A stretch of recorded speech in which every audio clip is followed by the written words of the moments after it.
happened yesterday in Mexico was that 54% of the population decided, ya basta, enough, we're going to try something else.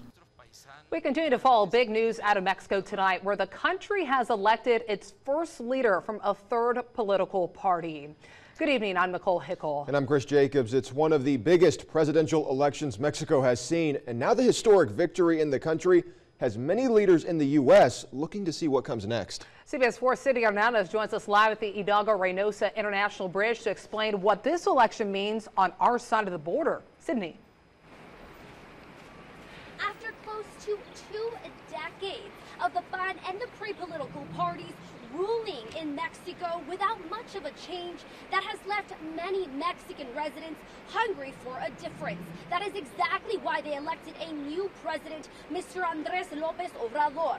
But this has left many Americans questioning how this will affect the relationship between the United States and Mexico, especially for those of us who live on the border. Both the PAN and the PRI have promised change, but they haven't delivered it. And what happened yesterday in Mexico was that 54% of the population decided, ya basta, enough, we're going to try something else. That something else is Andrés Manuel Lopez Obrador. Y no les voy a fallar. There are 3 major key points Mexicans have asked Mr. Lopez Obrador to address: poverty, corruption, and violence. But how will he do it? Since the year 2000, 250,000 Mexicans have been killed by violent crime, and the public has been patiently waiting for the government to try and control the situation. The national governments led by both the PAN and the PRI have failed. With last year named Mexico's deadliest year, Lopez Obrador has not released a concrete plan to stop the killings, but says he will lead by example. He also plans to reduce poverty by increasing pensions for the elderly and expanding educational opportunities for students. 40% of the Mexican population is still below the poverty line. And both these people and their fellow Mexicans who have done a bit better in life would like to know when the situation is going to change. The new president also vowed to cut his own salary and raise those of the lowest paid government workers. But what does all this mean for Americans? And that is not only the economic relationship with Mexico, but the flow of people across the border every day. I don't think that those economic realities are going to change. What may change are the policies of the Mexican government.